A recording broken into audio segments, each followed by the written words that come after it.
The United States may be preparing to scale back its military campaign against Iran, according to recent remarks by President Donald Trump. It seems to be too little, too late. I was a little surprised at the UK, to be honest with you. They should have acted a lot faster. On a post shared on Truth Social, Trump suggested that American forces are close to achieving their objectives in the Middle East, adding that officials are now considering reducing military operations in the region. However, the situation remains unclear, as his latest comments appear to contrast with earlier statements. Just hours before, Trump told reporters at the White House that he was not in favor of a ceasefire, emphasizing that U.S. forces were continuing to strike Iranian targets with significant impact. At the same time, reports from CBS News indicate that U.S. Garcia, although neither reached its target. It was exactly 3 weeks ago this morning that the US and Israel began this war, killing Iran's supreme leader and many of its top commanders. Thousands of strikes have pounded the country, killing military personnel and civilians. The US has repeatedly claimed to have all but destroyed the country's ability to fight back, but still it does. This was the scene in Jerusalem. Far-reaching the conflict has become.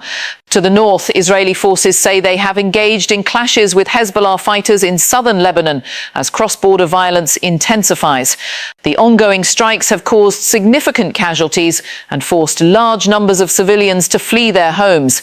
Despite heavy bombardment and claims from Washington that Iran's military capabilities have been severely weakened, Tehran continues to respond with missile attacks and regional operations. The Strait of Hormuz remains a critical flashpoint in this conflict. This narrow waterway is one of the world's most important Nifrit routes, and any disruption there could have major consequences for the global economy. The United Kingdom has now agreed to allow US forces to use its bases, including RAF Fairford, to support operations aimed at protecting shipping in the area. This decision marks a notable shift in British involvement and has drawn mixed political reactions at home. Military analysts suggest that recent US troop movements may be part of a broader strategy, maintaining pressure on Iran while keeping multiple options open, including the possibility of ground operations if required. Still, there are growing questions about how and when this conflict might end. While President Trump has hinted at winding down military efforts, Iran has made it clear that it intends to continue fighting, regardless of the cost. For now, the region remains on edge, with uncertainty surrounding both the next military move and the long-term outcome of this rapidly evolving conflict.